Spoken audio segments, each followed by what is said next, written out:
Yo, what's up, guys? How's everybody doing? I'm doing well. How are you? Well, I mean, it's not like I didn't play games with you. It's been pretty crazy. So obviously, Warrior Nerd Serpents, and then the powerful Kymeri, man. What's up, man? How's your day going? Hey, what's going on, guys? Not too much. Just got done watching the squad stream, of course. It was mad fun. Stream today as well. So we knew it was gonna be a hectic night.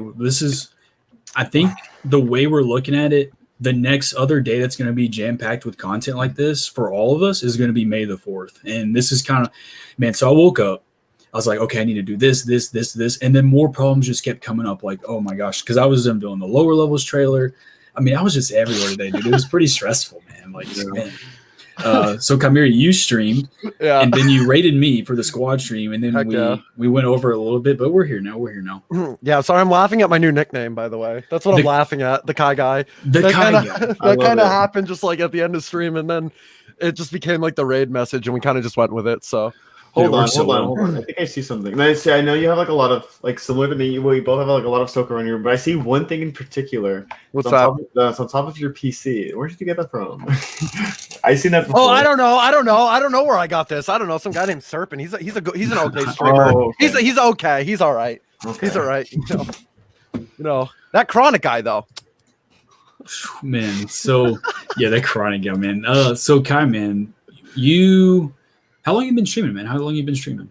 So this time, I came back in June. So I found out it's around like June, the middle of June. I started doing content again. I had made my Twitch account probably in like 2016, 2017 or whatever, 2015 maybe. I don't even know. I just kind of did content before in SWTOR, just putting up gameplay with friends. I have a close friend of mine that I just played with, and I was like, let's just put our content on the internet. Let's do it, dude. So I streamed and put some YouTube videos up for that. Then I tried to come back again in 2018, try to actually do something with the stream. But obviously, life happens. Actually, my computer broke during 2018. And back then I was in college. I didn't have, a good job. I couldn't upgrade this PC the way, I can now, of course. But it all just worked out in the end. COVID happened. I didn't really have anything to do. I didn't really know what to do. I started to get in this like little funk for a while. I didn't really know what I was going to do. And I was like, you know what?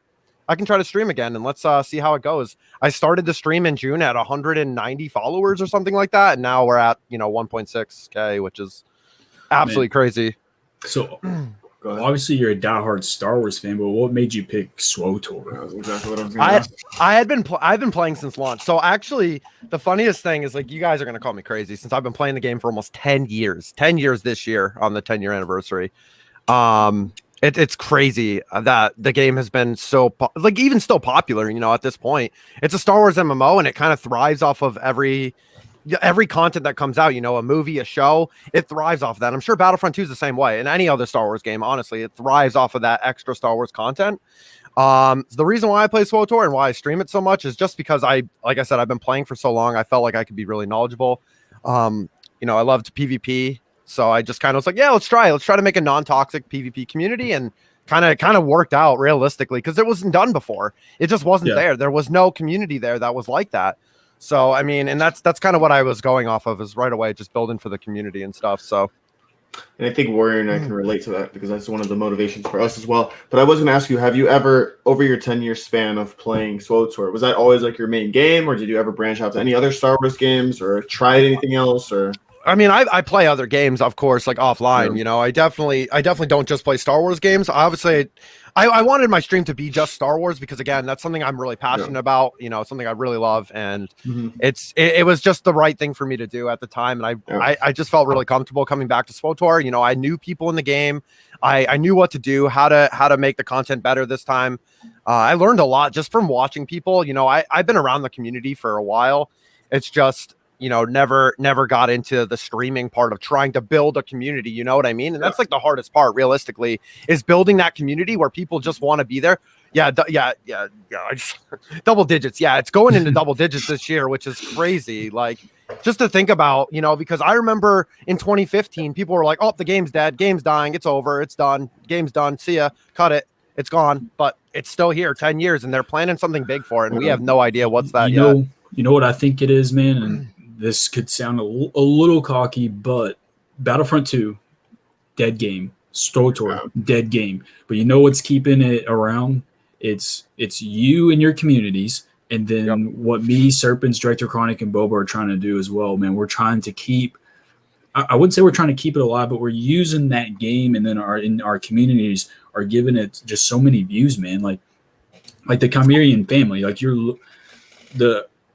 I try to look at the numbers a little bit on SWOTOR. You know, you're between 200 and 300 viewers consistently on the whole game, and then your community is a big part of that. You're like 50% of that, man, and it's freaking amazing what you're doing over there.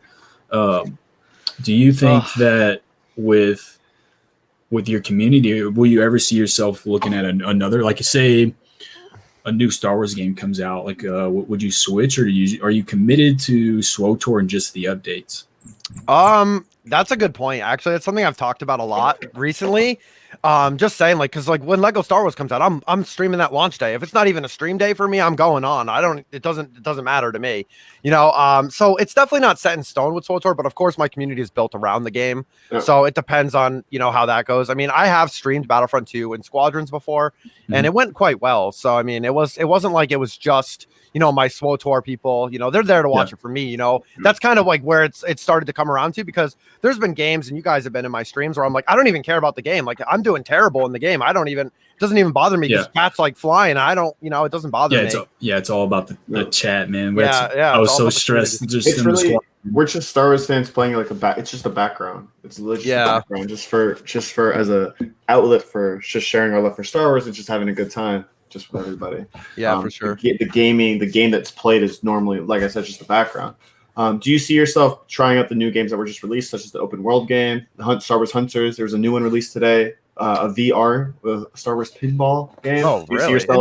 Do you see yourself trying any of those out? Or it depends. It depends on the game. Probably the open world game for sure. 100%. I gotta play that. Like, there's no doubt I'm not playing that. You know. Yeah. Yeah, I'm kind of open to anything at this point with like streaming Star Wars stuff. Of course, when Squadrons came out, I streamed that for 2 weeks, not right in a row, but longer than both of us combined. Well, I just kind of added it into the games. Like, I was like stream like half SWOTOR, and then I do Squadrons, and it was quite fun. I mean, I'm not very great at flight sim. That's not it. That ain't it for me. Like, I'm not into that kind of stuff, but it was fun to do it for a little while, and I had a good time. So yeah, definitely looking forward to the Star Wars games that are coming out. Of course, you know, I'm excited for Lego, because that can be such a funny game with a community like that. Just to have a good time, you know. And I think it's, you know, it's going to be definitely a little different, because no stress PvP. People aren't literally like attacking me the entire game because I'm who I am. You know, that's just kind of what it is. It happens all the time, and I'm sure you guys get it too when you guys get like stream sniped by random people. You know, they all just like. It does get draining, but I found that if you just ignore them or if you just ignore them, and then when the game's over, just leave the lobby randomly, and then it just resets the lobby. It frustrates them because you're not giving them the attention, and then you're just out of sight, out of mind, you know, go on to the next game. Outside of Star Wars, if you could play a couple of games, what would you be choosing? That's gonna Left 4 Dead. No, I'm actually a big Pokemon fan. I'm not even gonna lie to you guys. I've been a big Pokemon fan my whole life. So I'm very excited about the new announcements we got yesterday. My favorite region is getting remade, so I'm really happy about it. Looking forward to that at the end of this year. Of course, I've been playing that as well. Other than that, I like Call of Duty. Honestly, it sounds so random, you know. Just Call of Duty. I used to play League. I mean, I'm playing a little bit now here and there. Yeah. I've always liked DBD. I want to get back into it a little more. Just other stuff like that, you know. Yeah. So you're just a gamer, man. Like and all of us here, we're just gamers too. Halo, now that Halo. I like DBD, Left 4 Dead, we just played it, and I was having a blast.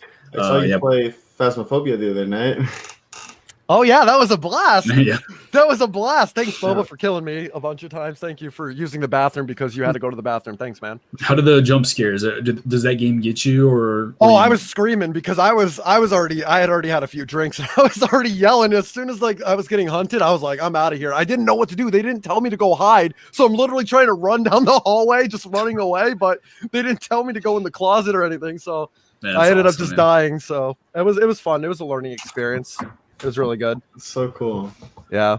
So to get into SWOTOR, did you start with Knights of the Republic, or did it kind of just happen all at once? Yeah, KOTOR was a big thing. I talk about this a lot on stream. KOTOR was my big Star Wars gaming experience that I had as a kid. I remember going on vacation with my family. Originally, I bought it for Xbox and stuff. So I remember buying it on the trip, and I didn't have my Xbox with me. And I was like, I just could not wait to go home and play the game. And I was just hooked. I was hooked on that game. And then, of course, KOTOR 2. And then we had the announcement of Star Wars Guild Republic, which I was in a pre-launch guild. So if you guys don't know what that is, basically there was guilds back in the day on the forums that would literally, you would already start signing up to be in a guild. You know, you could actually organize stuff and, you know, still do stuff online. We actually had like RP, like Master Padawan type stuff happening. It was quite fun. It was a very interesting time. That guild is still around, by the way. So that's really cool, man. And that's stuff like me, an MMO novice, wouldn't even know anything about. With KOTOR, I can't describe it, man. Like we love the movies and stuff, but KOTOR as a kid was able to truly like send me to a galaxy far, far away. I couldn't get enough of KOTOR, man. I replayed it all the time. I know for a fact it's my most hours logged, and of course Xbox doesn't record the hours. I couldn't even imagine, man. It does. Oh, it does it? No, yeah, you can check.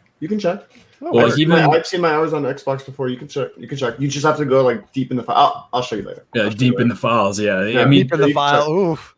I mean, I played it in every possible way. I made every possible choice in that game, light and dark side. And then, of course, my love for Evan spawned from that game. And then what's even crazier is it's one of the only games which everyone like bashes the KOTOR 2 just a little bit, but it's one of the only games that was so big, and then we got a sequel so quick. Like it was like less than a year and a half later.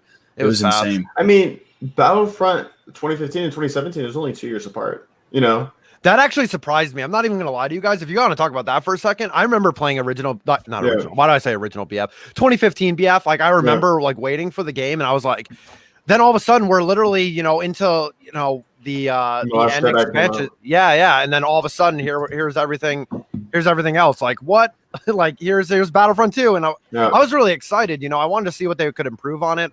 Of course, the game I think is better than obviously BF 2015. I mean, there's some things I miss a lot, but it does have its ups and downs. I mean, a lot of people believe that with the content of the original Battlefront 2, which is I think 2000. I don't want to say it exactly. I think 2005. One of the original Battlefront 2, 2005, I think. 2005, right? Yeah, the content for that Battlefront 2 with the heroes and maps would have been like way better and perfect for like a Battlefront 2 now today's day and age. But I mean, overall, I believe like the concept of Battlefront 2 was amazing. Obviously, we speak about it all the time on the stream, but I do think it had a rough release, but then it started to become probably one of the best comeback games ever.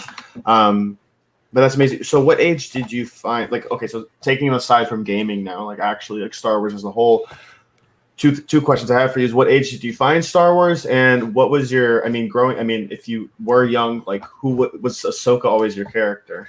Well, that's the thing. So no, she was not always my character. So that kind of boils down to, how old was I? 98. So I was like 7 when I got introduced to the original trilogy. This was in 1998. So then we have a year later, Phantom Menace comes out.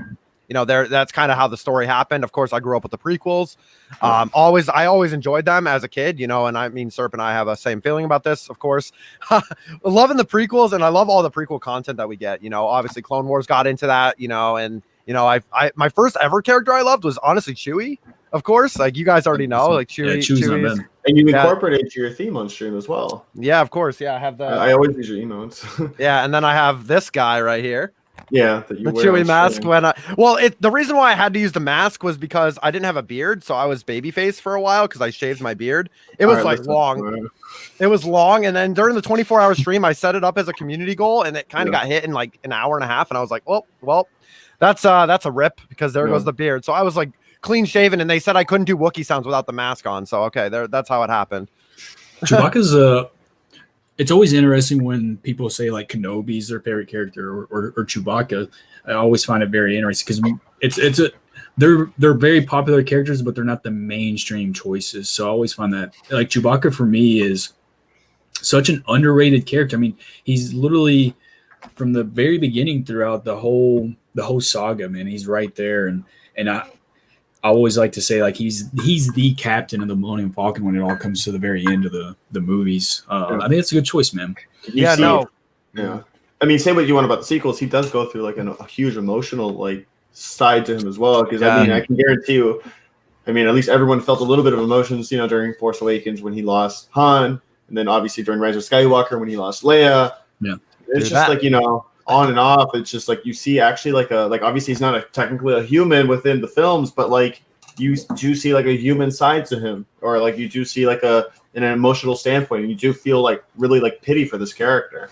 Yeah, that roar that he let out when he died, like I cried. Yeah. I was like, what? Yeah. Like, that was the last. I was losing it. Yeah. That was the last film that Peter Mayhew performed in within the Force Awakens before Jonas have. And they took turns within that. I actually have this challenge coin. I know, guys, if you're listening at home and you're not just watching, but I have this challenge coin. It's for Peter Mayhew. It's the Peter Mayhew Foundation. The co-pilot relief. Ooh, wow! It's pretty cool. And on the back is the asteroid monster. Which, forgive me, I'm supposed to be the lore head. I can't even remember the name of it, but it says, "Would it help if I got out and pushed?" And then on the other side, it talks about standing on the shoulders of giants, you know, because he had giantism throughout his whole life. So it's really cool, man. Peter Mayhew's like 7'3", I think, or something like that. It's crazy, dude. Like, yeah. So, like I said, you know, my cousins got me into it. My cousins got me into Star Wars. My cousin Jason used to read books all the time, and I remember the first time I ever saw it, I was like, "Oh, I loved it! Like, this is awesome!" And we just kept watching it over and over and over again, and it just kind of stuck, you know. And then the next year, you know, the Phantom Menace came out, right? So it kind of worked out for me. I remember going to theaters to see it, and I was just really excited to see what was next for Star Wars in general. I was like, wow, this is amazing. Yeah. You know, then obviously we got our prequel films, you know, over those years, and that led me into high school. Of course, 2005, I was in 8th grade. So when I saw Revenge of the Sith, I actually skipped school to see it with a buddy of mine for his birthday. So it was pretty sweet. We had a good time, and that was something I won't ever forget. I actually got in trouble for trying to smuggle candy in. It was pretty sweet. My pockets were like bulged with like candy, and the thing is, you'll never forget these memories ever, and you'll remember it as like what Star Wars really meant to you. Yep. You know, growing up, and now what like kind of effect it has on you now in terms of your lifestyle and your career and what you're doing now with it. So for sure. Actually really beautiful if you ask me. Yeah, for sure. It's always cool to hear those stories, you know, people's background with Star Wars, you know, that's how I got into it really. And, you know, and then when I was a kid, all the book fairs, all I would buy is like Star Wars books and posters and just all this other stuff. You know, I just bought everything I could Star Wars back then. I think I was part of the Star Wars fan club even back then, when like the old school fan club thing. Oh, the Melon stuff? Yeah, I think I did that too. Yeah, I think I did that too. Get the prototype Fett. I know they did that. They redid that with the updated vintage collection. Yeah. So we actually talked about this the last podcast. What was like the most insane part of Revenge of the Sith? Like when you, as a kid, when you're watching it, you were just like, oh my goodness, like you had to tell somebody when you left the theater. Because for us it was of course the Kenobi Skywalker fight, but I think we pinpointed it to right when Yoda and Palpatine started fighting. That's where we were like, Order 66 already traumatized us, but I think we pinpointed it to Yoda versus Sidious, and then right back to Anakin and Kenobi. That's where we were both like, this is it, man. This is our movie. Yeah, no, that's definitely a big one. Of course, you have the big fight you finally got to see, you know, Anakin versus Obi-Wan, of course. And then, I think the Yoda Palpatine fight is fair too, because we never had seen, you know, Yoda really that much in action like that. I mean, sure, you had the Attack of the Clones, like, and the scene at the end a little bit, but like, you didn't see him fighting like that. It was kind of really interesting to watch. And especially because you saw, as a kid, for me, we all saw the OT, right? And like, he didn't actually do anything like that. He just kind of mentored Luke and everything, taught him everything. You know, taught him stuff. And, you know, that's kind of, you know, just to see him actually have like an action scene was kind of sweet in my opinion. So that's definitely a good place that I think was. I feel like within Revenge of the Sith, I feel like, for example, like, okay, obviously I was really young at the time when I first watched it, but it didn't really throw me off so much about the clones turning necessarily. Like, it wasn't until, because the clones, if you think about it during that time, clones didn't really have that much character. Like, we just saw them like here and there. But it wasn't until Clone Wars where the clones really became like human-like, and you actually just started to develop emotions and like feelings for these type of characters. And then like once you rewatch Revenge of the Sith, you're like, oh my god, like that's insane. You It know what I puts it mean? in perspective. It puts it all in perspective. All those clones and stuff. It definitely, because you go back, you see like Cody and stuff, and that's kind of where I'm drawing that at, is like, especially Commander Cody, of course. Who you see That's a the lot. big one for me. It was like you see him all the time in Clone Wars, and then you know you have to go through with seeing them do this. It's crazy. He's like the homie, and then all of a sudden in Revenge of the Sith, he becomes, you know, from our point of view, he's an evil character now, because he just wants to destroy Kenobi. The Order 66 always got me because of how the scale of it, because George Lucas did such a good job of like showing the planets. Like, this is a galactic event. Like, if something happened in my state here in Kentucky, it would hit the news. It would, you know, whatever. But this is literally like the most pivotal event in the saga, and George Lucas covered it so well. Changed everything. It influenced everything. Everybody's life changed. It not everything. one person, because it ended the Clone Wars. Yeah. The Jedi died or lived, and then the Jedi that lived, or they don't have a home anymore. They can't go to the Jedi Temple and go to sleep. Like, they're now exiled from the entire galaxy. And even for Vader, like he for a brief moment he thought, I'm going to rule the galaxy, to now he's a shell in a machine. Mm-hmm. So yeah, it's crazy, and man. It's so interesting to me, like the events that led up to this, you know, going through Dooku with Grievous, with Maul, you know. And one of the really cool things, like, you know, even we were watching the Umbara arc the other day in our watch party. It was really interesting because Pong Krell was in it, and he was just basically saying how, like, yeah, I'm gonna be Dooku's apprentice, because I have foreseen already that the galaxy is going to be ruled by someone else now. It's going to be a new order, and the Jedi are going to lose this war. And like you hear Pong Krell talking about it, like, yeah, I'm going to be the next like apprentice. So it was like almost a competition of like who's going to be the last one standing to be the Sith apprentice, and it was all like it was like literally like a survival of the fittest, if you think about it. Maul wiped out. Even Maul, who came across Palpatine again in the Clone Wars, was like, bested. As soon as he felt Palpatine like coming close, he's like, "Oh my God, Master!" He's like, "No, like there's only not you anymore. Yeah, not you, Sonny. You're not in anymore, son of Dathomir. See ya." Yeah, like so enjoy. You go through Tasha Press, and then so many. It's just really interesting to see. And then once you watch Revenge of the Sith again, and obviously with the Siege of Mandalore coming out, and you know what the events are taking place while Revenge of the Sith is going on, it's like it has a deeper impact towards you. And it makes it even sheds on light on the first two films within it, Phantom Menace and Attack of the Clones, which, by the way, I love the films, but obviously some people have a bad rap for them. Of course. But I feel like even the Clone Wars make them age well as well, a little better. So it's really cool to see. And I think for a lot of us, at least a lot of us within, you know, the age range between 15 to 30, I feel like it was a lot of our childhoods. So it's really cool. Yeah, in 2005, I was 14. So, yeah, I mean, it was, like I said, I wanted to come home and just tell, like, the only person I could tell, because I knew she wouldn't watch the movie, was my sister. I was like, there's so much action. They're literally right out of the gate. You're in the space battle above Coruscant, and the action just doesn't stop, man. It's such a good movie. I want to say, like, honestly, someone in chat also said this, but Clone Wars Season 7 really changed the perspective of Order 66 for me as well. I wish I knew you guys, because that was such an like incredible thing. I mean, of course, you know, like the first 4 episodes I enjoyed, and then we had the sisters there, and I'm like, okay, like, I mean, I didn't really mind it all that much. Of course, like I'm the type of person that's like, Star Wars content, just give it to me. Like I'll just take it. It's Star Wars and Star Wars to me, so just give it to me. That's fine. But and then, you know, we got hit with the Siege of Mandalore, and that was absolutely insane, like incredible. Absolutely incredible. For me, I didn't like the first half of the season 7. You didn't like Bad Batch? That's what I was going to say. Well, Bad Batch was fun, but like when they got to Ahsoka, and then she was running off on course, it wasn't bad, but it was just slow. I know, it was a constant cycle. And then they hit us with Siege of Mandalore. And I was like, oh my goodness, dude. Like, well, Servants always says it's literally a movie. I think we all thought we were just getting the Clone Wars TV show, but we got a Clone Wars movie. If you just nix the in between. And the quality, I don't think there's anything like it to this day. I think it's the best cartoon quality there is right now. It's what everything needs to be the gold standard. That is all I was waiting for was season 7. Like, you know, I liked Rebels. Of course, I wasn't a big fan of the animation changes. I wasn't as big of a fan. I was like, I don't know if I like it as much. Of course, I still like it. You know, it wasn't bad by any means.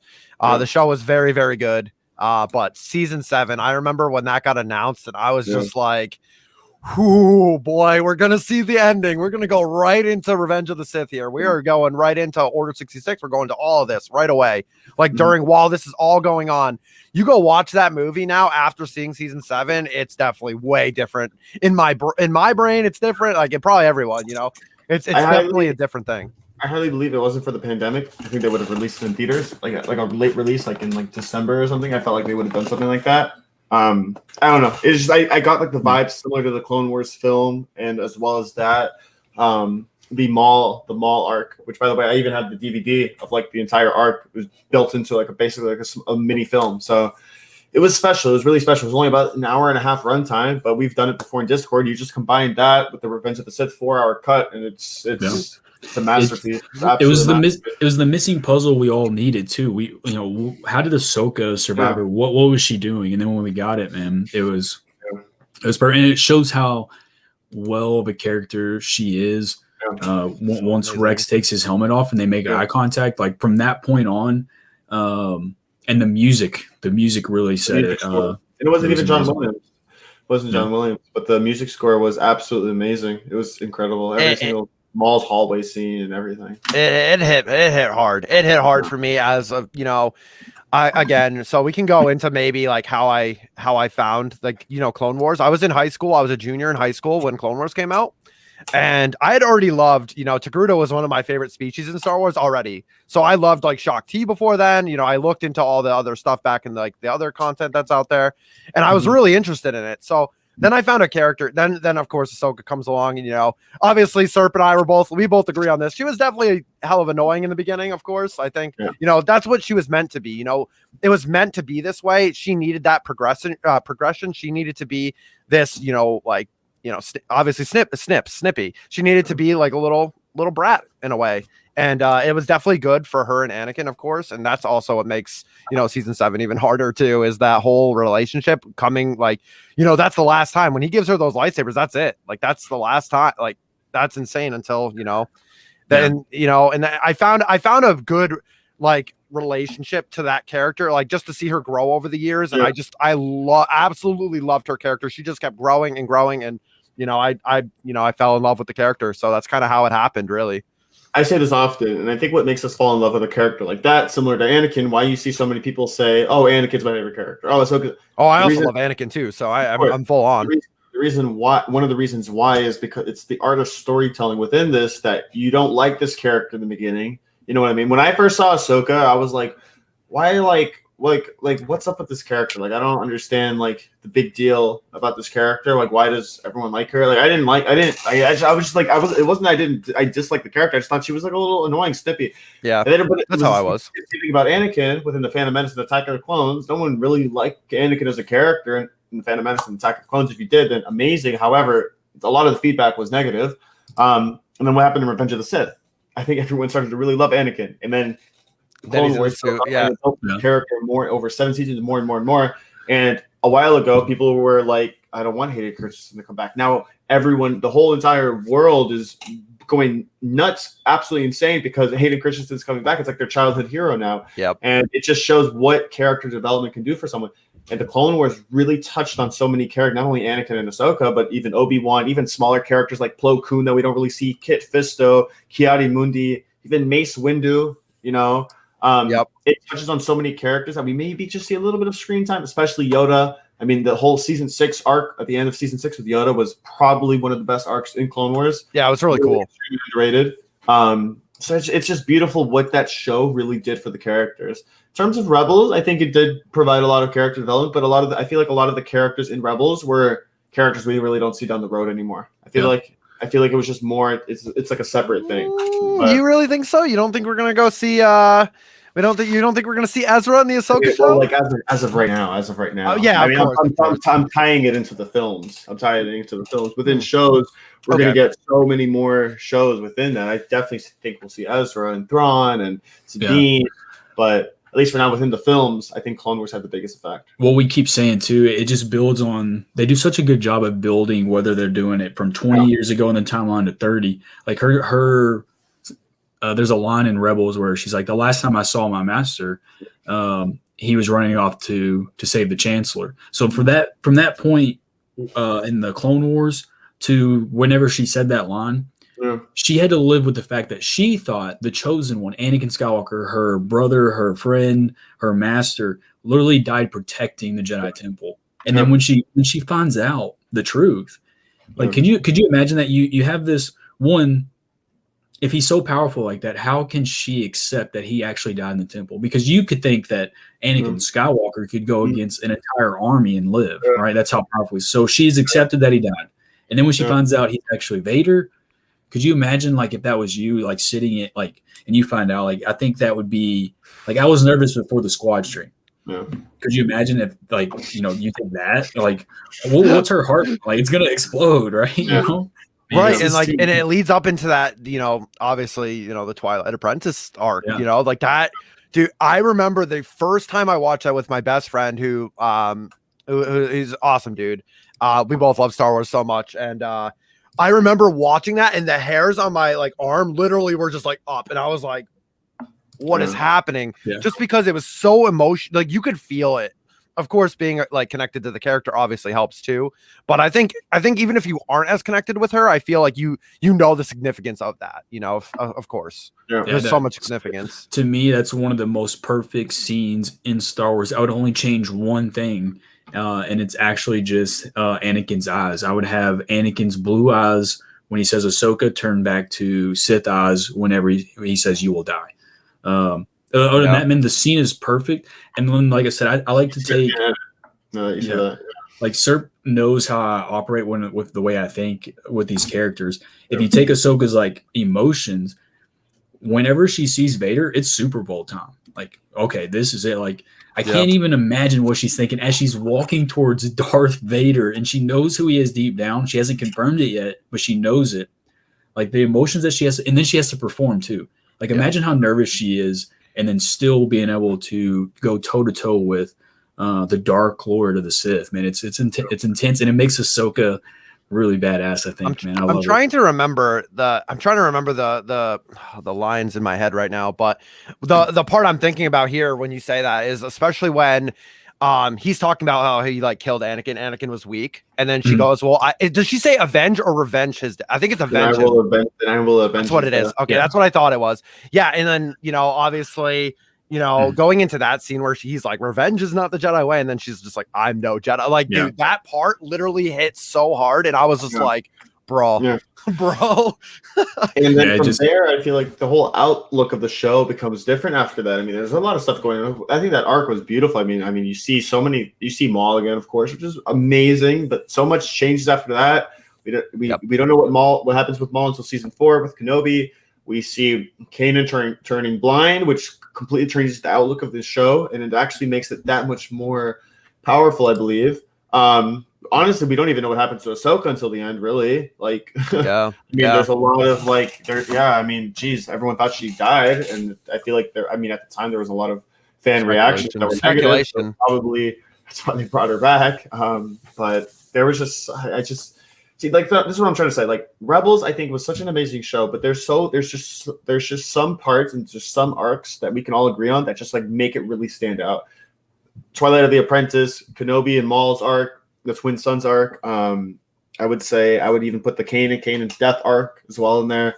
There's just a few arcs in there that really stand out, especially the end, of course. I mean, the end which is one of the biggest cliffhangers, and now we're entering Mandalorian and the Ahsoka show, which will clear some questions, but it's just obviously so amazing, and it touched on her character even more. Kymeri, what do you, as an Ahsoka fan, want to see in the Ahsoka TV show? Oh, dude, I honestly haven't even put into thought because of just being so hyped off the Mandalorian appearance, which was actually the sweetest thing, because that was the only time I ever got to stay up till 3 a.m. to catch the launch episode. It was Ahsoka's episode, so it really made me happy. She was gonna be there, though. Well, yeah, I knew it was the episode, and I was like, well, it was also a holiday week, so I didn't have to work on that Friday. That's why I don't stay up to watch WandaVision, because I work, so I don't want to. I might ruin my sleep schedule next week. I'm not gonna lie to you guys. I might be doing it. I don't know. I might be up till 4 a.m. and then not sleep. So that'll be interesting. It must be done. Yeah. I honestly don't know. Like I'm hoping we get like, honestly, my hopes are like the Ezra Thrawn stuff. I really hope they go into that because I think they need something like that. If they ever want to do like a Rebels sequel, like not make it the Ahsoka show, but like lead up into that, I think that'd be the best idea for them to do it during her arc, her show, especially. So you're okay with the Ahsoka kind of being the live action Rebel sequel? Are you okay with that? Yeah, no, I'm perfectly fine. I mean, I didn't think Rosario did a terrible job. You know, I know some people didn't really like some of like just I don't know. I know there was like criticisms, of course, about like the Montrails like being too short. It's tough when you have a character with so much screen time, whether it be a cartoon or a live action, and then you have to essentially recast because there's no other way. I even feel like Ashley would have been judged on her performance. Like she would have been targeted more than Rosario because we know she can nail the voice, but you know we don't really see. I don't really know of Ashley doing too much live action acting. She hasn't. Wow. Yeah. So maybe she was offered, but she's like, hey, I can't do this. I don't have the talent. She's an A+ voice actress, and which is what amazing is. I think how it worked for Katie Sackhoff is because and maybe I'm wrong, but I feel like maybe she had a lot more experience at the She killed it, by the way. Yeah, she was in Stargate, so she has a very good experience with acting. Now, I see. This was my point of view. I'm like, I would have loved my dream come true would have been, oh my god, get up Rosario, but get Ashley's voice in, like how they did with Maul and Solo. But I knew the exact reason why they did it, and I think I'm a little bit correct on this, is because they were going to use Ahsoka for future projects, and they can only do this. They can't do it for every single project. She's going to be a main character. If people lose their mind, like about like her modules, imagine if the voice wasn't exactly to a T for like one specific second, fans would go crazy. You know what I mean? Yeah, so it'd be a lot. I feel like that's the thing, and I apply the same thing with Luke with CGI. You know, I mean, we saw Luke with CGI at the end of Mandalorian, but if Luke is going to have such a major role, they're going to need an actor or something for that. They're not going to be like they're not. Yeah. He's not going to. There's only so much you could do with CGI. Yeah, Mark Hamill's almost 70, dude. Like there ain't no like there ain't no way. Like unless he's there ain't no way. Like there's no way for that. So exactly. Yeah. So that was just my point of view with it. I think she did an amazing job. I think obviously, but Warrior and I talk about this all the time on here. You know, if you're criticizing the way she looks, then she has to be doing something right. Because you're spending time on focusing on her looks, you're not spending time on how she is as a character. Because if you look at her as a character, that little smile at the end of the episode, little things like that, that's what Ahsoka is. So and it was really good. I don't have any problems. Of course, it in a way it's a little weird for me, of course, because of course like we've grown up with Ashley, of course, you know, like how amazing she is, you know, and that just how good she is for the Star Wars community. I don't even, you know, just forget about everything else, but just what she's done for the Star Wars community over the last, you know, since 2007, 8 or whatever. It's been insane, and I can't thank her enough for bringing a character like that to life, and someone that me Serp, a lot of us love as a character. You know, I have I mean, you can see it. Like I have it. Like you know, like it's no lie. Like it's a true thing. Ashley Eckstein is Ahsoka. She's Ahsoka off screen as well. And Warrior met her, so Warrior can speak. Dang, lucky. Lucky duck. Come here if you haven't heard the story. I met her twice at both celebrations I've been to 3, but I met her at 2 celebrations. The first time I ever met her, I was in line waiting to meet her, and we were probably like 2 or 3 back, me and UT Toy Fan, and the person in front of us. And this is against the rules. This is what makes it cool. You only get an autograph. That's it. Like you can't ask for anything more. But someone's like, "Hey, Ashley, can you speak into the phone like a voicemail recording?" And talk to my daughter. You know, it's her birthday in a couple of days, and I want a recording. So not only did Ashley agree to this, she made exactly like Serp's video. Man, it wasn't like, hey, this is Ashley Eckstein, blah blah blah blah blah. It was like a 2-minute recording of Ahsoka Tano. She gets excited, and she's just the character. That's it. She embraces that, and that's amazing. I would love one day, you know, she's an incredible person, and I did see that. I wasn't a part of your community at that point, but it was really cool to see that video. I saw it, I was like, wow. I actually was just like, that's amazing, Serp. I don't know how you felt when you got that, but like, because it was actually funny how it happened, because like the order was like messed up, and I saw if you go on the Cameo website, you see all the orders that were placed, and then there was ours that was supposed to be there, and it was just a black screen. And I'm like, oh great, well we're done. Like this isn't going to be ready by Christmas. And so I contacted them, and they got back to me, and they were like basically like, oh yeah, like yours was lost in the files. So not only it was like so top secret, so they sent it to me on like a special link and stuff, and I got it. And Oh wow. Here's when I saw it. I listened to it probably like 5 times over again. And then it was just like, I don't know. It's just, knowing that everyone could just have like during like a hard time like this, it could be really like the best Christmas ever. At least for me it was. And for a lot of people who told me afterwards it was the best Christmas ever. That's what was so special to me. And I've seen other cameos and people speak for, say, 30 seconds. She went on for 4.5 minutes just talking about how we need to be all sticking together during this, that's what a community is, and how proud she is of our community. And she didn't even really know us a lot, as a community, but she just could, you only have a 250 word character limit. And she was telling us how amazing it is on Twitch, and her words just really stick with you. And those are words I'll never forget. And that's a video I still look back at. I look at it probably once every other week, or once a week at least. I still look back at it sometimes, because it sticks with me so much. I definitely, dude, honestly, I definitely needed that. I definitely saw it when I joined up pretty early on, and I was like, because someone had asked me if I had seen it, and I was like, no, I haven't. Yeah, let me go check it out. And I just sat there and watched it. I was just like, oh, I got the tissues right here. Like, ready to go. I couldn't predict it. I was one of like the 2 people that knew about this idea. I couldn't predict that she was going to do that. But I knew in the back of my head, as soon as you messaged me, Serp, I was like, he's about to tell me she blew it out of the water, man, because I knew, man. I knew that she can't stop at 30 seconds. She just can't. That's the type. She just wants to make everybody happy. And, she went for to a couple minutes. And, man, I knew what you were going to tell me the moment you were like, dude, I got the Ahsoka video back. I knew it. It was great. I told Warrior before anybody. Like, he was the only one who knew. I think, he was the only one that knew. I think I might have told Fama, but that was it. And the only reason I told Warrior is because he's so good in that field and he's dealt with experience. And I was like, hey, so like, do you think, like, what do you think? And he broke it down to me what kind of person she was and who she was, and obviously you see her on Instagram, and she inspired me to take this mental health so serious. Because if you look at her, she posts mental health Mondays on her Instagram, and she just sits in a video, holds up her phone, just records, it just speaks. And just, like the videos like that, like seeing your idol, someone you idolize, speak to you, and specifically basically on like experience you may be dealing with, it sticks with you, and it's beautiful. And who she is as a character, she's a role model to, I think, anybody. Even if you don't like Star Wars, she could be a role model too, She is an incredible person, dude. Like, in and out of Star Wars, I'm so happy she is the voice, like, she is the character that I love, and something I'm close with. And it makes me so happy to see that kind of stuff, her positivity posts, like all that stuff, like on her Instagram. Like, it's really cool stuff. It really is. And I hope her journey as Ahsoka is far from over, whether that be a video game, an Ahsoka cartoon series, between season 7 and her time in The Mandalorian. I just don't think they're going to end the character. They're going to fill in all the timeline gaps. But that does lead to the most crazy question I have for you, Kymeri. When it comes time to end Ahsoka's character, oh no, how, as a super Ahsoka fan, do you want to see the end of Ahsoka? I've never actually thought about that. Way to put me on the spot. I wish you would have said that to me before, so I could have thought about it. That's why I'm here, dude. That's why I'm here. Oh, I don't know. I don't even know what to say. It's hard. It's hard. Yeah, it's really hard. I mean, I would please end her. I mean, I just kind of hope they give her the good ending she deserves. Realistically, I mean, I wouldn't even be mad. Like, I don't even know how they'd kill her off. I don't even know what they would do.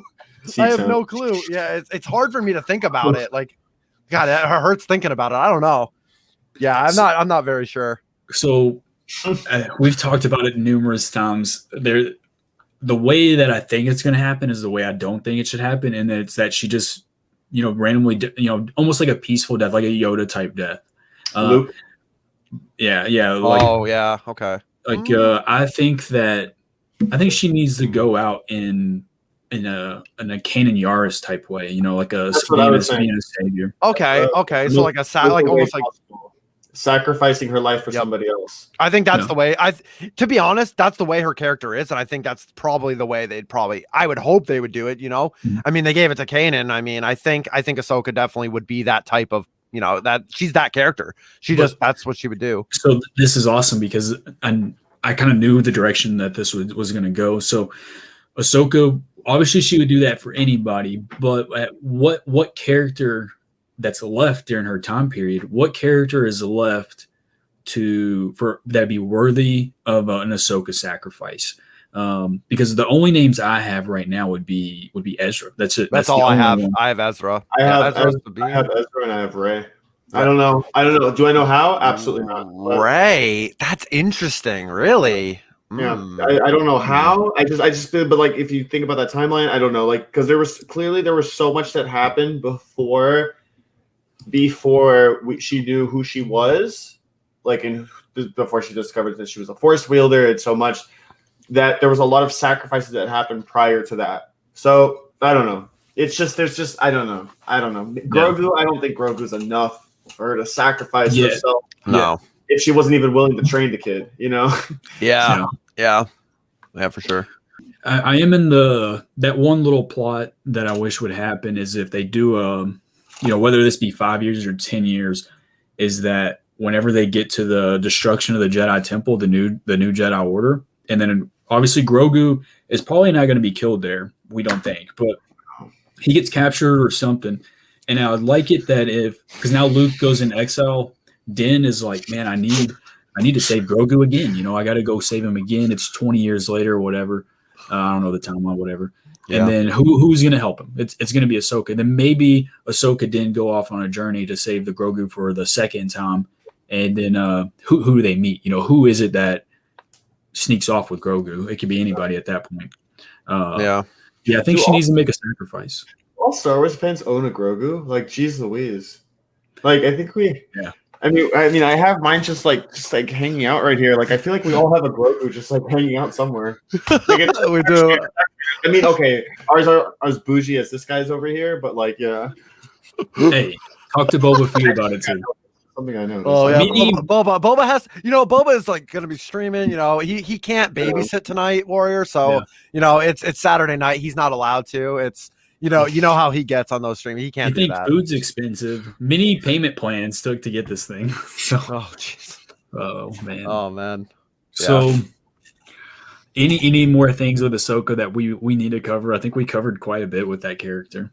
Yeah, just that like I'm so grateful for everything I've ever found with Star Wars with that. Like when Clone Wars came out, I remember watching it and I was just like, oh, this is awesome. We get to see what's going on between episodes 2 and 3.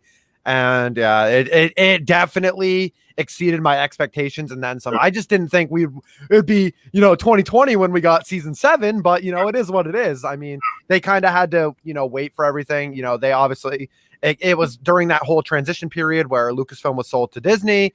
All that stuff. It was too violent for Disney. I think originally, I think that's what it was a little darker themed. But I think that I mean, honestly, I think season 7 definitely for the fans, and it was amazing. So that match is going to be like a season 8 of Clone Wars. I did want to ask you something though. This is a little off topic from the character of Ahsoka. Okay, sure. Have you seen the unfinished Clone Wars arcs? The Boba versus Cad Bane? Yeah. Okay. Yeah. Do you think that they'll ever add them? Do you think that they'll ever finish them? Do you think they'll ever be added back? I don't think they'll ever do it as like a season 8 though. I think they would do it as like an extra, like a special kind of thing. I don't know. That's the only way I see it. I don't think they would just go and be like, yeah, guess what, guys? We had season 7. That was supposed to be the end, but guess what? Here's season 8. Like, I don't think they'll go that route. I think they would do it as like maybe like a special, maybe be like, hey, this is some extra, stuff that we didn't get to finish and we wanted to just have it there. But the thing about that though would that be technically officially canon if they did release that? Like, technically, I believe it would be. And for those that don't know what I'm talking about, Warrior, I just did the screen share. For those that don't know what I'm talking about, there's a lot of such as this unrendered and like arcs to Clone Wars. This is one of them. Obviously, Embo. And this is like the face off between Boba and Cad Bane. This is Cad Bane's death, and this is how Boba got basically how he got his dent in his helmet. It's like a Wild Wild West type of showdown. But these were all there was Anakin and Obi-Wan. There was an Anakin and Obi-Wan arc that was supposed to be added, and obviously they gave us Trace and Rafa, which is okay, but it would have been really cool to see the stuff like this, like within Clone Wars. I don't know. I feel like there is a chance that they could touch on them, finish them off in like some spin-off Clone Wars series. It would be really cool to see, but there was just so many of them. So I just want to know your thoughts on that at least, because I mean, I want that for sure. That actually that scene right there would be actually so cool to see that. Of course, I know I have some friends that like Cad Bane a lot, but rip. So enjoy that.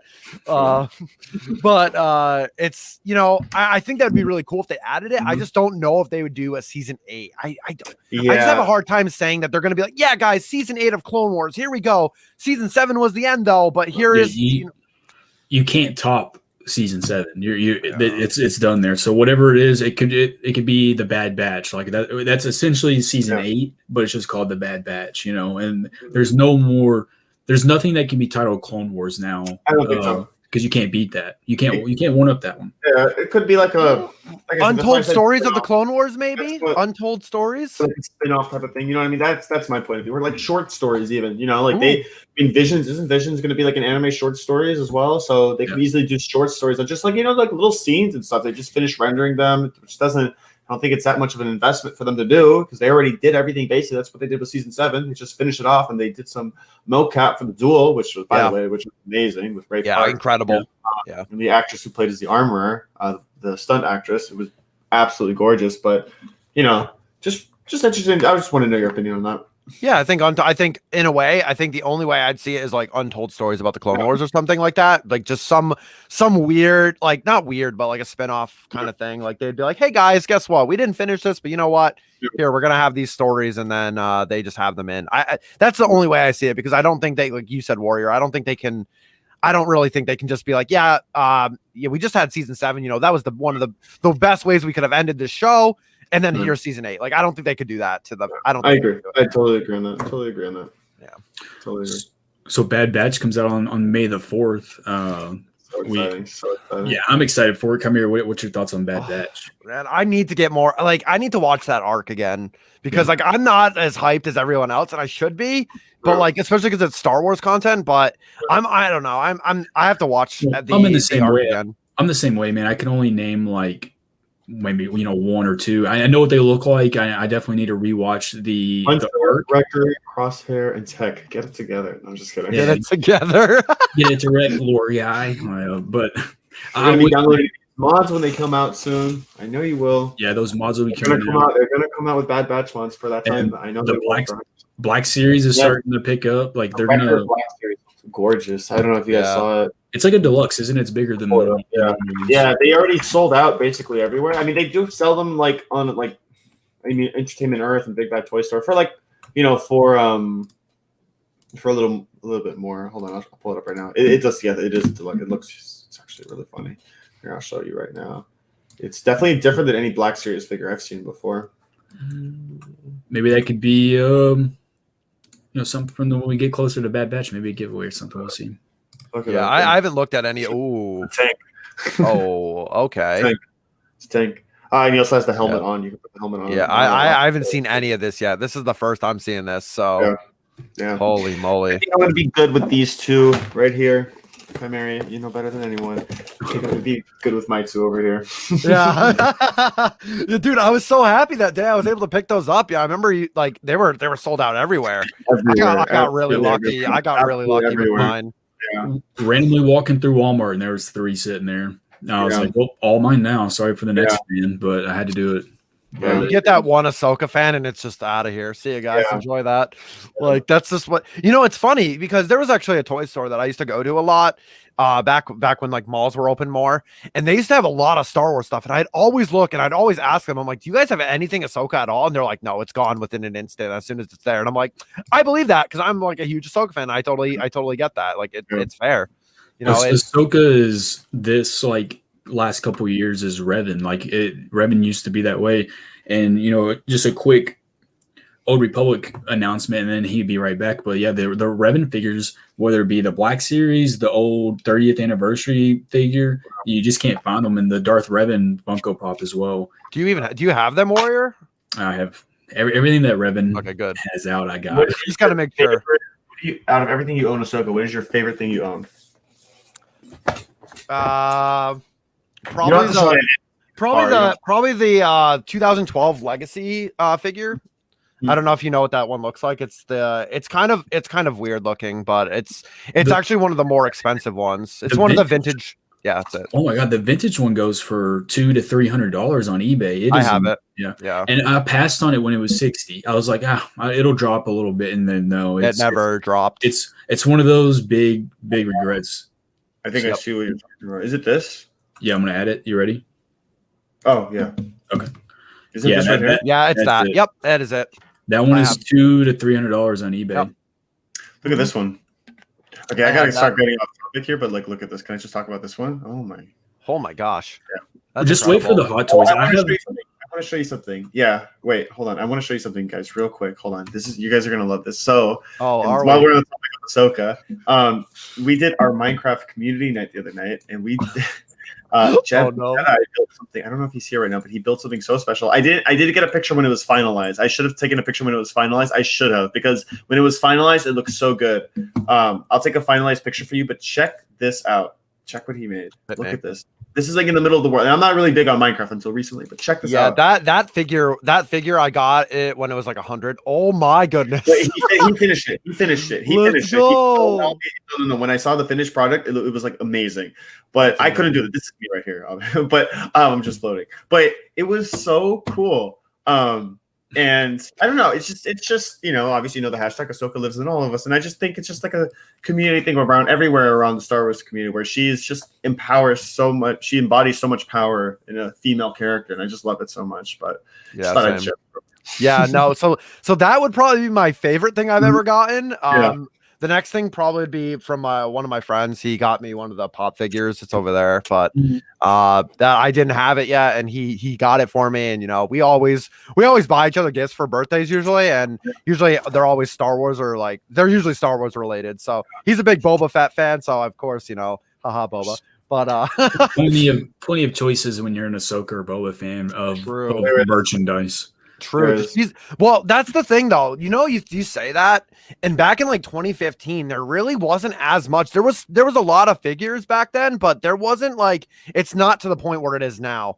Now it's just it's escalated so much more than that. Yeah, if you're a Star Wars fan now, we're getting so lucky. I mean, the fact that we had a Darth Nihilus Black Series figure come out, it's so sick. It's so sick. That was so out of left field. Now I'm just patiently waiting for a Basil and Malik to come out. Now this brings me up to something, right? They're doing these with these Black Series, but they're not canon yet. They're not. Are they? Because SWTOR is not canon. When they on the. So I have it right here. They just have it to show you that it's not canon. It just says it'll just say gaming. No, it just says gaming grades to kind of show you it's a gaming character. Huh. So that's the Jedi Revan. Yeah. And just say it right there. Hey, that armor's in Star Wars: The Old Republic, dude. That's what I got on my character. I figured you had it. Yeah. I was gonna say I looked at it earlier because someone asked me what to buy with their cartel coins, and I looked at the Revan set and I thought to myself, I'm like, "There's no way Warrior Nerd does not have this armor." Yeah, the first night we hopped on there, I was like, I know I was playing the free edition, and then all of a sudden I spent $40.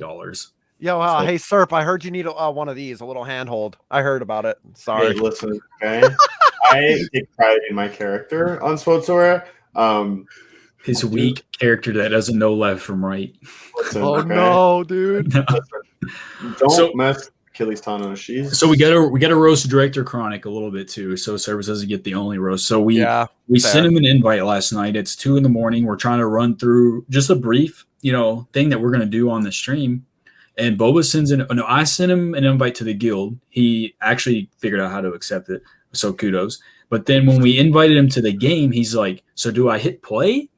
Or he didn't even know how to even accept invites or anything. So we sat there and we were like, okay, can we learn this? Can they learn this game in 30 minutes? Because that's about all the, So we did a quick pivot to Left 4 Dead, and then we all downloaded mods last night, and it was just, man, it was crazy.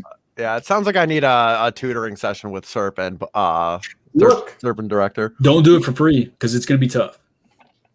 Look, what? Warrior, if you want to, it looks like I'm pointing at Warrior, but I'm waiting for him to stay on the screen. There we go. There's his tank. There's his right tank. there. Wrong server, but that's all right. I mean, Listen. we're not going to talk about that too much. You know, Star Forgers that are in chat, you guys already know. I mean, heck, I'll even put a character in your guys' guild even on Steel. Blame Bubba because he got us on. But you know what I mean. Yeah, I blame that. Dude, what you made her a tank, dude? That's amazing, Serp. She's huge. She's like 7 foot tall. Oh man, you guys have both seen my Ahsoka characters. They're definitely more true to the homage of the double lightsabers. Both of my Maras. Actually, I have a few that aren't, but you know, it ain't my main if it ain't the Togruta. So I didn't waste any time. Yeah, no, I didn't think so. We will squad stream closer. I definitely can guarantee that. But I think we need to get better at the game first. That's all. I mean, I'll follow you guys around. Like, I'll help. I mean, I don't. You guys just have to ask. You know, the worst thing I think is, like I said on my stream, was like the controlling everything with like the mount. Like it is definitely a little different if you've never really gotten big into MMO. So.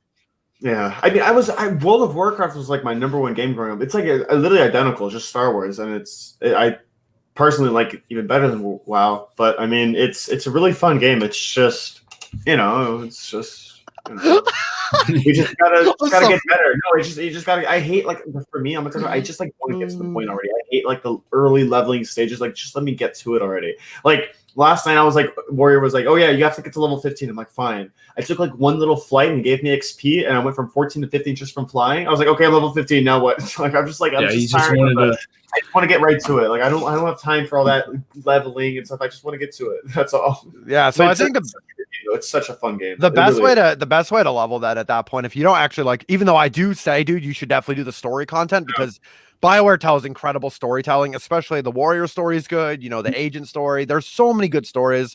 Sorry, Consular, you're not a good story, but it is what it is. There's so many good stories, but if you just want to get into that and just start like leveling, Flashpoints is the best way. Seriously, it just I do that still. Like, even when I'm like, I don't want to play this story again, I'm just gonna level it through Flashpoints if I ever have the inspiration to make another character. You know. That's kind of what I do. Amazing. I know, like, in all honesty, I really, really love the game, and it's just because it's like mostly. I mean, any Star Wars content I'll take. I love. So, and that's kind of my same mentality, right? Is that's why I'm so hooked on it, is because it's a Star Wars MMO. There's a reason why World of Warcraft can't hold me like that. There's a reason why ESO can't hold me like that. It's different, you know. It hits different for me. Yeah, it's Star Wars plus MMO, and that's why, you know, I just got done playing KOTOR on stream in December. And I loved it, man. It was KOTOR Tuesdays, and man, it was fun. And just going back to the nostalgia, it's like, just things that you just forget. Like, you'll walk into a room and be like, "Oh, I forgot. I know exactly what's about to happen." And the stories that the Old Republic can bring to the table are just amazing. Yeah, there are some really good stuff. I don't know, Warrior, how much have you played of Star Wars: The Old Republic? Have you gotten to like some of the crazy stuff yet? Or I know almost everything based YouTube videos and stuff, because I can't just get enough of it. And then, you know, I know all about Satil, of course, the descendant of Revan. I mean, I have to know about that. And I know all of Revan's DLC and stuff. And that's one of the latter things I was going to talk. I mean, we're already sitting in an hour, but what do you think of the overall? Because we grew up with Revan. Like, we know Revan. Yeah. We have he's like our boy, right? If you mess with Revan, then, you know, we don't like you anymore. So what did you think about the last ending of Revan, including the book, man? It was, you know, I actually didn't read his book. Don't yell at me for this. I mean, I feel like I'm about to get yelled at here. But I mean, in SWTOR in general, I thought they did a good job having his character in there. I know there's some people that don't really like having Revan in the game. Like, they feel like, oh, well, his story's been told a lot, you know, whatever. But I feel like there was so much more to tell. Of course, they brought HK, you know, there's so much in SWTOR. Like, Shadow of Revan is my favorite expansion. So, you know what? It is what it is. I mean, that's why I love it so much, is because it brought me back to like the feeling of KOTOR. Once I saw that character, I was just like, okay, yep, I'm ready to go now. I'm ready to play. I haven't played KOTOR in years, dude. It's been let's see. So it's pre-launch guild probably. So about 11 years it's probably been since I've touched that game. That's crazy. I need to get back on it, because I want to relive that, dude. And it's hard to relive a game that you played so many times, but there's so many cool things in KOTOR. Yeah. And of course, like I told you guys earlier, it really sparked my, you know, Star Wars gaming. You know, I did play like Rebel Assault on the PlayStation, or Jedi Masters of Terrakasi, the fighting game. Like, I played a bunch Dark Forces. I played all those games, but nothing hit me much like KOTOR did. And then it kind of just built, and then we got KOTOR 2, and then I found out about Star Wars: The Old Republic, and I was just like, all right, I'm in. And just to say right now, the amount of people and the amount of amazing memories I've made over the last 10 years playing a video game like that is insane. Like, I have some of my best friends through the game, and I'm so grateful for that. You know, so many people I'm close with, so many people I care about. You know, I have the community, the Kymerian family. That's also amazing, but I know they'll follow me if I play Star Wars games no matter what, because that's what we do. You know, that's kind of what I've been doing, you know. So, that's awesome, man. Yeah. We're actually going to do a Revan and Anakin analysis on the podcast. So I'll save the ending for Revan for that show, guys. But I'm glad that I do enjoy it. I think it could have been better. And I'm glad that you enjoy it. You need to read the book, man. The book gets a lot of hate, but there's no other source of content to where you can get to know Revan as Revan, like not the Sith Lord or even the Jedi. You get to know him as a human being. But the ending does have its flaws, but you do need to read it, man. I highly recommend it. I'm gonna pick it up. Yeah, I think I've read Deceived. I want to say I think I've only read one, dude, and it was a while ago. So Deceived is amazing too. It really shows Malgus is like, if Palpatine had Malgus as an apprentice, well, game over, man. Like the rebellion doesn't have a chance because he's pure. Okay, I have to start reading this. Yeah. Bro, Mr. Lost over there. Yeah. So you know what's crazy? If you guys don't see me honestly, if I'm on Battlefront 2 and I don't have the Malgus mod on, please someone yell at me. Like 110%. You got to yell at me because that mod is incredible and I absolutely love it. Except he keeps saying about the sacking of Coruscant, and I'm just like, oh my god, Malgus, quiet. It's just over Shut and up, over Malgus. I've already killed you 100 times. I have a question for both of you guys. Okay. Books, comics, and any side stories, what would you suggest someone like me who hasn't really touched on that era yet before, within the Old Republic, where would you suggest I start? Have you played KOTOR? Wait, have you played KOTOR? That's the big where you need to start. I played KOTOR 1. I did not play KOTOR 2. Okay, well, then you need to play KOTOR 2 because you have two characters that are the most important out of all the Old Republic. You have Revan and you have Mitra Surik. Revan's the main character in KOTOR 1. Mitra Surik is the main character in KOTOR 2. For those that don't know who Mitra Surik is, it's kind of Revan's apprentice throughout the Mandalorian Wars without given the title. She's a lead general in the Mandalorian Wars, and she is one of the most powerful female Jedis ever. So you need to know those stories, and then from there you can read the books. And there's lucky everybody else in July. There's going to be the omnibus, the big stack. It's going to be like this thick of all of the comic books. Okay. So, that's going to be that's going to be amazing. I'm looking forward to that 100%. Yeah, no, that's what I would say, dude. And honestly, it probably wouldn't even hurt, dude, if you wanted to get into it and you wanted to be like, yeah, I'm gonna get into the Old Republic. I think honestly, another playthrough of KOTOR is probably overdue for that. I think that'd be a good way to get your mind jogged into the you know what I mean. Anyways, that's the last thing I want. What that comment just said below. But okay, question. Oh gosh, KOTOR 2 or The Force Unleashed 2? What do you for think? me? KOTOR 2.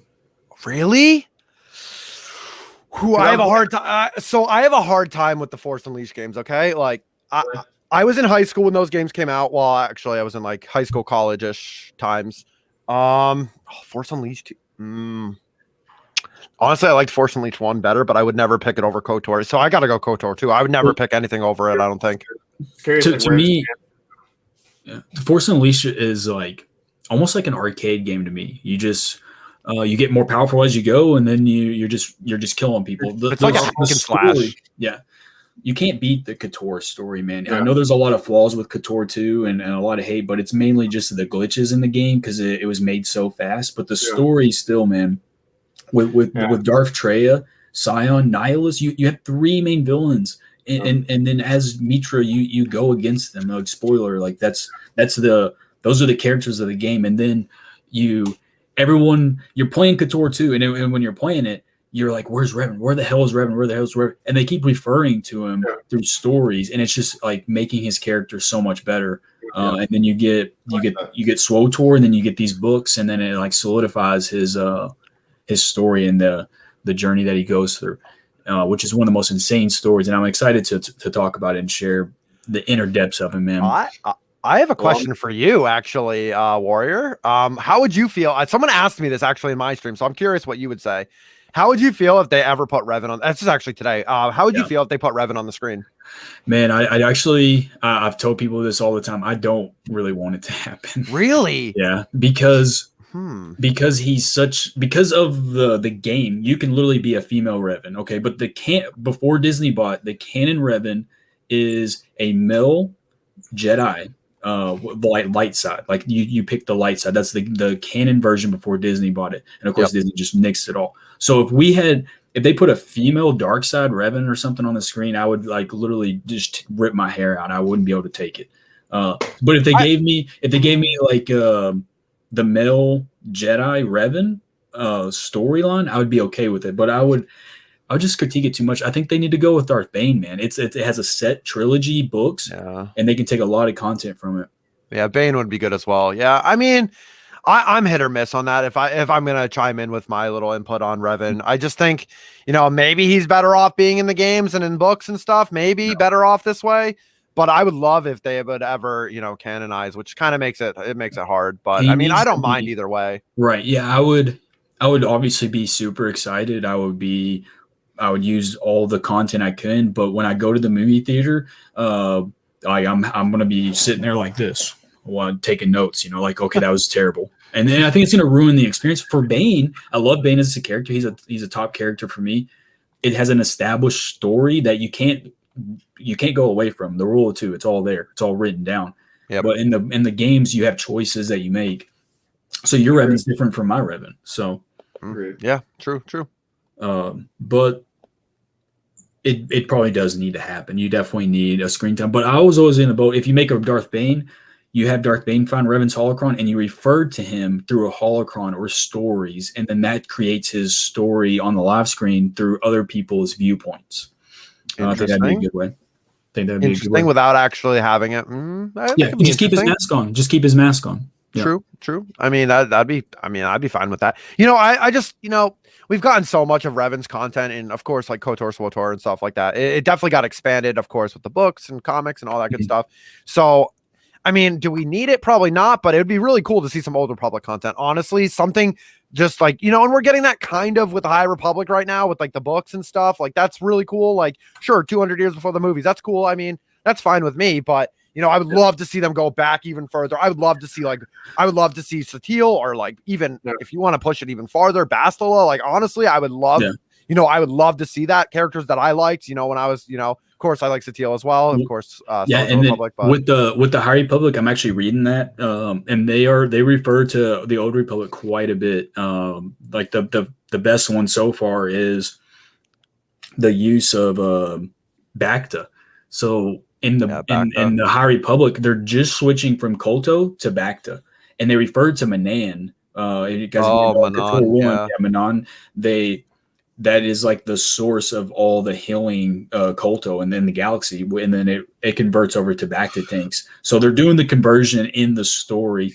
It's not a spoiler either, guys. It's just like like 2 sentences, and it was just a little nod to Republic. And I immediately texted Serpent and Sean Darkly, and I was like, "Oh, KOTOR reference," and I loved it, man. No, it basically is. I mean, because I don't know if you know, but Manan is also in SWOTOR too, as well as a flashpoint, and it's a stronghold, like a place you can decorate. Wow. Absolutely hate that flashpoint. Not gonna lie to you. I love Manan. Don't get me wrong. I was so happy that we were going back. I was like, let's go. We're back. We're going back to Manan. Let's go. This is gonna be sick. But this flashpoint really killed it for me. When you go in with a random group, and it's the second fight is very hard. It's very hard if you don't know the fight. So yeah, I was just really happy to see it, and of course you should see in that flashpoint, if you ever do it, there's a bunch of Kolto just everywhere. Like there's little, they're little containers of Kolto, and your character just kicks them, and then it just heals you. So it's pretty cool. Yeah, it's pretty cool. Yeah, that just reminded me of that, honestly, when they were the conversion of see how everything ties together, man. It's insane. Yeah, for sure. Yeah, definitely love those tie-ins, man. I haven't read the book yet. It's still sitting over there because I have to finish the Padme book that I haven't finished yet. So, it feels bad. Another character I actually enjoy a lot and people hate on her, but it is what it is. I thought in Clone Wars she had a lot of good character development as well. Made you actually even care even more about her. You see the side of her. She's a lot more like a lot. She's a lot more lighthearted in the films compared to the Clone Wars. We see her like in action a lot, so it's really cool. The only action we really got with her was in the Geonosis arena. That's practically it. So, really cool best outfit, by the way. Don't change my mind. Absolutely. Change my mind. Someone change my mind on that because that is what's on my mods on Battlefront 2. I'll tell you that right now. I definitely agree with you on that. Yeah. So I think we have almost all the questions. Kymeri, do we need to cover anything that you wanted to talk about? You got that. I don't know. Did you have anything else? No, we're good. Yeah, I do have one question for you. Okay, sure. Every time we bring out a guest, it's really what we would love to know is what's next for you. What would you say is next for you in terms of streaming and your content and your community and your family? Well, so some stuff is under wraps a little bit. So some stuff I can't really talk about. It's in the lower levels, right? Yeah, it's top secret stuff. Top secret, yeah. I'm honestly just trying to, keep streaming, keep growing the community, try to find ways. Probably do a lot more community events because I used to do them with the Mando watch parties, but then I didn't really do any more. It's kind of harder with Star Wars: The Old Republic because it's got the same issue as HVV. Is you can only have 4 people in a group, right? So you only can have 4 people in the group, and you can't play with everyone. We did do a community PvP event on our stronghold for our guild, which was really cool during one of my big streams. And it was really fun. Honestly, just keep going. We're approaching. For me, it's 4 months till a year since I was consistently streaming, which was crazy. It's gone by so fast. I mean, obviously, a lot of ups and downs, Serp. You know how this is. You both know ups and downs happen all the time, but you just got to keep pulling through. And I'm going to keep playing SWTOR as much as I can. I did talk today about streaming Battlefront 2 on a Wednesday at one point just to do it because I like the game a lot, and I made it seem like I didn't know what I was doing, but I had played on PS4 since launch, so I just didn't play a lot on PC. None of my friends really had it on PC. No one really played the game in general. None of my friends played it. Honestly, no one cared, because everyone got scared of the original issues with Battlefront. Now that all that's fixed, it brought a lot of people back. And then unfortunately, there's still people out there that think there's a broken game. And they're and it's not reach out to them. The game could have been even so much bigger if they did. Oh man, it makes me it's so frustrating. So just pretty much that, honestly, just keep improving every day. That's all we can do is pushing for, improvements every day in streams. Just making sure the community is good. It's been crazy, dude, to think about how much this has grown in 8 months. Serp, you both have been, I don't know how long Warrior's been streaming, but Serp, I'm more familiar with your story is 8 months, dude. We're around the same time, dude. When I came back, we both came back around the same time. I mean, your growth is insane, but it's crazy to see even in Star Wars: The Old Republic. It's kind of a crazy thing to see those kind of. That's awesome, man. The fact that we're doing it in something that we're not doing this on if you stream in Warzone, cool, but we're not doing it on a big time game. We're doing it in the Star Wars. We love Star Wars. It's if we weren't streaming and stuff, we would still be watching these movies, reading these books. And the fact that we can make these communities and have friendships, the whole chat. I mean, we're all friends with everybody, and we're doing that in Star Wars. I think it just makes it so much better because it's not work at all. We just wake up and have fun. What are you doing today? More Star Wars. What do you think I'm doing? I'm playing Left 4 Dead. I'm playing more Star Wars. Right. And Boba says, when Boba streams, he's like, dude, I wake up and I think about Star Wars, and I'm literally the same way. I'm literally up and I'm like, all right, what am I especially because it relates to my stream too, right? Yeah. I have to think about, Star Wars: The Old Republic a little more. What am I going to do? What character do I want to play? What do I feel like playing? It's because I have a ton of characters, you guys have seen, I have a ton of max level characters since July, getting into it, getting back into it really was the hardest part. But that's just something, that's just something. That's what we have an amazing thing here, guys. I'm serious. The Star Wars Twitch community has been amazing. I met you guys 2 months ago, and it's been an amazing 2 months. It's been really sick. Like I can't even thank you guys enough for everything you guys have done. I hate giving false hope, man, but I really think that on May 4th we're getting some type of announcement, man. I really do. I think so too. I really do. I agree. It's got to be something, man. Long awaited. Yeah. Who's it's a little while out, but I might do what day does that fall on? What day does that fall on? It's like in the midweek, but we'll talk behind the scenes. I think we all want to make May the 4th like an insane day, like a day long to remember, you know. So all right, I'm down.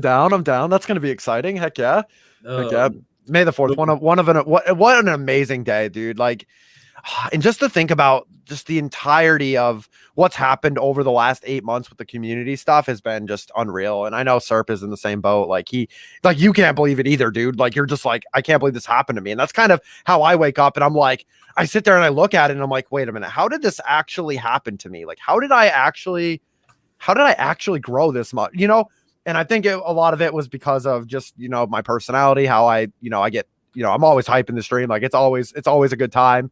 I'm always hype in general. I just can't be as hype right now. It's literally like almost 11. You know what I'm saying? Like can't be too loud, but it's such an amazing thing. And having you guys around too has been amazing. It really, I started playing Battlefront 2 more. I mean, not as much as I should be, but you know, I have been playing and I didn't know really about the mods before then. So it's awesome, man. Getting to know you, meeting you. I don't want to like make you blush, but getting to know you has actually become one of like this year's biggest blessings. And you know, being able being able to like learn more even about a game that I wasn't really so big into before, and slowly but surely getting into it. But I don't know, it's family sticks. So there is no dead chat when Kymeri's in there. Like it's like literally hype. It's just boom, boom, boom, boom. Even in anybody's chat, anybody who I go to, if I go to Boba's stream, you know, Boba, I'm hyping up your stream tonight. Yeah. Just saying, dude, like this, that's just what happens. Like, you know, it just, and it's cool to see all the people from like the Battlefront community. I don't even think we need to separate it. If we could just call it the Star Wars Twitch community, I'd be good with that. You know, but it's hard. I don't think there's no difference, man. I have SWTOR people in my chat, and they're just there to watch Battlefront. I mean, it's definitely the Star Wars community, the Twitch community, and it's amazing. Like I'm looking forward to the future. Honestly, like there's so much that can happen that I'm just so excited to see what's going on with us. Let's go. You got little hypes in chat. Let's go. Trying to use my catch lines. I see you. Lol. Okay. So Kymeri, where can the chat find you next, man? Twitch.tv/the Kymeri or /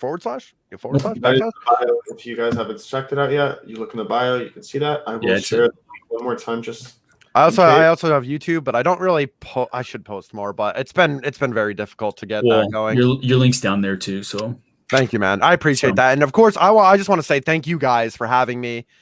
This was absolutely amazing, and I'm so thrilled just to be talking to you guys. Like, I mean, I talk to you guys outside of the streams and stuff, but you know, it's so cool to sit down and talk Star Wars with people that you just genuinely are, you know, feel that connection with and feel you have a good relationship with. And that's exactly what Serp said. He literally made me blush, but like it is what it is. I mean, it's been so great to know all of you guys, all you guys in chat too.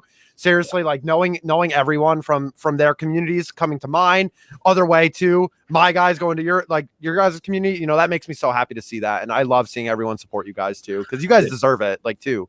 No, it's not just me, man. Yeah, this isn't just a one and done thing. We have a good outlook on Inside the Holocron. We would, with all these shows coming out, movies, like we have like a 3-5 year vision. So I mean that you could be a routine guest, man, you know, because not only are you an excellent content creator and a good human being, you're our friend, man. So we're gonna keep you around. You're not going anywhere. Don't throw me in the trash now. Don't throw me in the trash. You're not in the trash compactor, man. So what the heck, dude? We'll get you on here multiple times, and we'll keep in touch, of course. And then actually, we'll be keeping in touch because we gotta give a little shout out. We're all gonna be heading to Mr. Boba Fett's stream. I don't know if he started or what, but we'll be in there very shortly to support the homie. Servants, where can they catch you next, man? Thank you, guys. Tomorrow at 2 p.m. Eastern time, we'll do our partner celebration stream for 12 hours with giveaways. I love it, dude. I love it, man. I'm so excited, dude. I'm so excited, man. You're lucky. Hey, Serp, I got paid on Friday. So. Oh, shut Uh-oh. up. No. Uh-oh. You're so rare. Oh no. Man, yeah, dude. So we didn't even mention that real quick. So Serpents here got partner this week. So the last, make it okay. This man, after all the hard work, the dedication, the community building, he's finally got the partner. So we're super excited, guys. Tomorrow, we got to make sure it's 12 hours. You can hop in there at least once, so everybody can hop in there, say hi, give them a huge congrats. The next time you're going to see me is Monday. I'll be streaming at 3:15 p.m. Central Time over on Twitch, and we'll be finally debuting the last part of the lower levels. We're literally going to be entering, and we're going to see it, man. So that's the end. Yeah, I'm so proud of you, Serp. I just want to give this time for a moment. It's your turn, bro. Like, honestly, man, like, I've only known you for like 2 months, but you become one of my closest friends. All of you guys, even in chat, like, you guys are incredible. All of you are absolutely insane. But Serp, thank you so much for everything you've done for me personally over the last couple months, because it's meant a lot. I already told you, you know the whole backstory, dude. Like, you know, it's been tough, but to see the smile come through and have you guys in my life has been a very big blessing, and I'm very proud of you, man. Let's go to bigger and better things, man. Let's go. Awesome. Other than that, guys, we love you. We'll see you next week on Saturday. Peace. See you guys.